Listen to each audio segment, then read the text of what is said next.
Hello guys, তো চলে এসেছি আজকে নতুন একটি এক্সপেরিমেন্ট করতে, পাস্তা এক্সপেরিমেন্ট। তো পাস্তা নিয়ে নিচ্ছি। আপনারা অনেক রকমের পাস্তা খেয়েছেন, white sauce pasta, chilli sauce pasta, অনেকগুলি। বাট এই এক্সপেরিমেন্টটা হয়তো কেউ করেনি, রসুন বাটা দিয়ে টক দই পাস্তা। তো তার জন্যই পাস্তাটা লবণ জলে সিদ্ধ করে নিয়েছি। কড়াইতে তেল দিয়ে দিলাম, এর মধ্যে কিন্তু দিয়ে দেবো পেঁয়াজ। পেঁয়াজটা ব্রাউন কালার আনতে হবে। তার মধ্যে দিয়ে দিচ্ছি 1 চামচ কালো জিরে। হয়ে গেছে ব্রাউন। এই পর্যায়ে দিয়ে দিলাম লঙ্কা গুঁড়ো, হলুদ গুঁড়ো, লবণ 1 চামচ, পেস্ট করে রাখা টমেটো, 2টি টমেটো নিয়েছিলাম, সেই টমেটো দুটি পেস্ট করে নিয়েছি, দিয়ে দিলাম এর মধ্যে।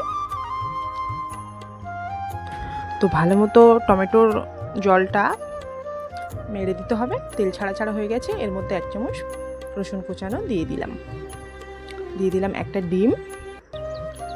ভালো মতো কষিয়ে দেখুন কেমন তেল ছাড়া ছাড়া হয়ে গেছে। এর মধ্যে দইটা দিয়ে দিলাম, দইটাও ভালো মতো কষিয়ে নিতে হবে। এবার অ্যাড করে দিলাম পাস্তাটা ভালো করে সব কিছুর সাথে মিশিয়ে ফ্রাই করে নিলাম। ওপর থেকে দিয়ে দিলাম 1 চামচ চিনি, দইয়ের টক ভাবটা কাটানোর জন্য।